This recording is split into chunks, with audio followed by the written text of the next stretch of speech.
want to talk about overthinking, and I want to talk about communication as it relates to coaching and powerlifting training.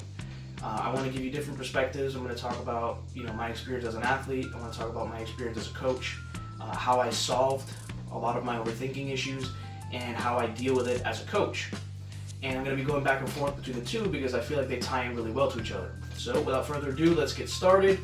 I want to start by defining overthinking. And it seems like a pretty straightforward concept, and a lot of you probably know what it is. But I want to define it, the way that I think about it, and just to make sure that we're on the same page. So when I think about overthinking, I think the easiest way, the most straightforward way to think about it is trying to find solutions to a problem that isn't there.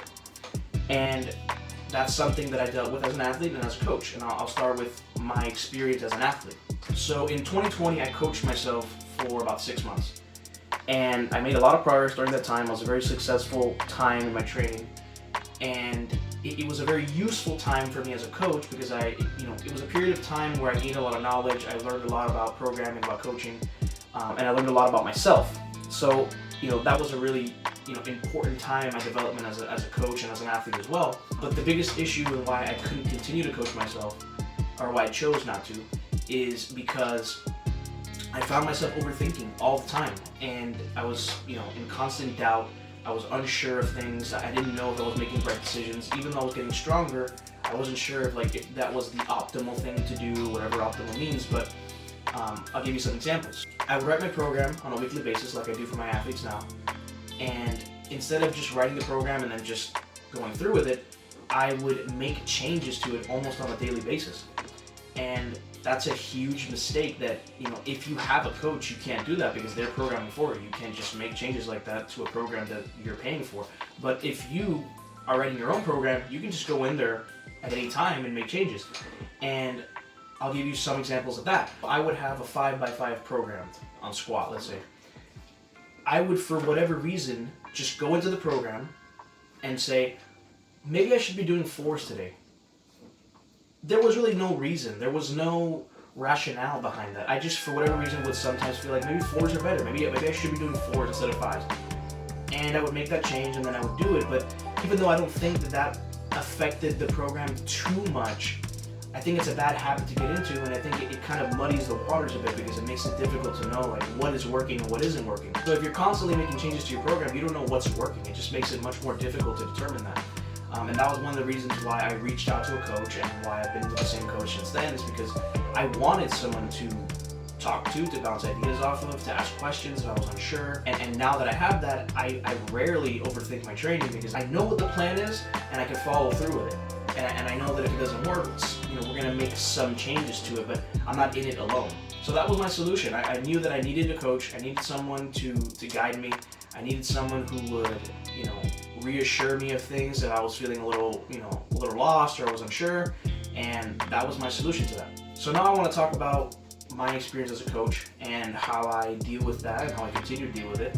I personally have a lot of athletes that overthink things, I think, and they come to me with questions or suggestions, or they want to make changes to the program or to the technique. And a lot of times I have to kind of, talk them down because most of the time they want to find a solution to a problem that isn't there.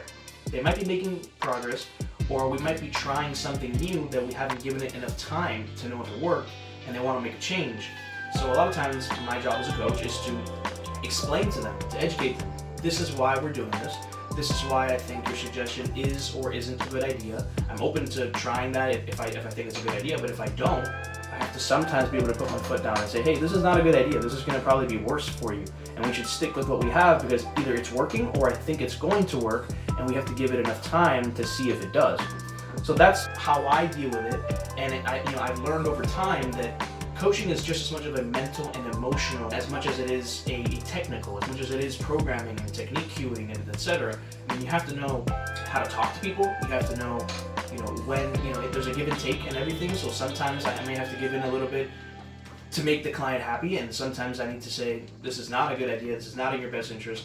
We need to stick with the plan that we have outlined. And I'll give you an example of a situation that happens somewhat often and how I deal with it as it pertains to my athletes.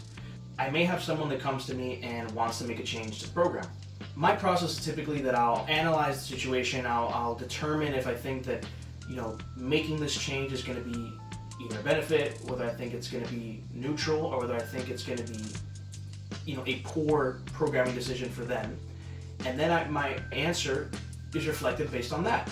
So if I think that there's possibly a benefit to it, I have no problem saying yes, let's add it in, sure, let's try it. If I think that it could potentially be neutral, I may say that to them. I may say, hey, look, I don't necessarily think it's a bad thing, but I don't think it's going to help that much. If this is something that you just want to try because you think it's fun, I don't see a problem with doing it, and we may do it. If I see that, or I think that it's something that's going to be, have a negative response, then I may say, I don't think this is a good idea, and this is why I don't think it's a good idea. And then I kind of put it in their hands sometimes. Sometimes I put my foot down and say, this is not something we should do, I don't want to do it. And sometimes if they're a little bit pushy with the situation and I haven't built the rapport with them yet to kind of put my foot down, I may say, you know what, let's try this thing, let's see if it works. If it works, I'm perfectly happy that it did, because the result is that you're getting stronger, and that's my goal no matter what. And if it doesn't work, then we're going to go back to my way, and we're going to stick with what I think. And I put it in their hands. That's a situation that comes to, that happens somewhat often, and how I deal with it. Another one is somebody having a bad day. My opinion is that, there's so much training that happens in just, let's say, in a week, a month, in several months or a year, that you're bound to have bad days sometimes. It's just impossible to always have a great day or a really good day in training. There's a natural flow to things. In my experience, most of my training sessions are average, maybe leaning on the side of good, but not great. And occasionally I have days that are great, that are just amazing days where I'm hitting PRs and feeling really good. And then occasionally I have days where I just feel bad, like things just don't go great. And a lot of times there's a reason, and a lot of times there isn't a reason. And that's something I have to explain to my athletes pretty often, because they'll come to me and say, hey, I had a horrible day today, I failed to lift, or I grinded out a lift that normally would be really easy. And my response is always, let's look at the outside variables first. Let's see if there's anything that you are doing or that you could have done better to allow you to have a better performance. So I say, hey, how's your nutrition? How's your hydration? How's your sleep? And how's your stress? Those are the four main pillars that I look at outside of training to determine if they're recovering adequately and if they should be having good performances. And many times there is something that's lacking. Sometimes they say, hey, I lost 5 or 6 pounds in the last couple of weeks because I haven't been eating enough. Sometimes they say, yeah, I haven't drank water all day. Or sometimes they will say, I've slept 4 hours the last 3 nights. Sometimes it's, they got a new job, or they had a baby, or any number of things that could elevate their stress in their life. And that's a very easy thing to point to as to why maybe you're having poor performances. You're probably just not recovering adequately. If all of those things are perfectly in check, sometimes you just have a bad day and it is what it is. If you're having multiple performances back to back that are poor, you may need a deload. If sometimes the deload isn't enough, maybe there's something in the program that we need to change, that we need to adjust to allow you to recover and have good performances. But a lot of the times, life gets in the way, and there's things that we couldn't be better about. I know that I personally don't do very well when it comes to my nutrition, and I've started to make steps in the right direction to get better. But that's usually the case. There's usually something to point to. If there isn't anything to point to, it may just be nothing. It may just be you had a bad day today, and you just chalk it up as a bad day and just move forward. That's about it for the video. Thank you guys for watching. If you liked it, please like the video, subscribe to the channel, check out my Instagram, and I'll see you guys in a couple of weeks with the next one.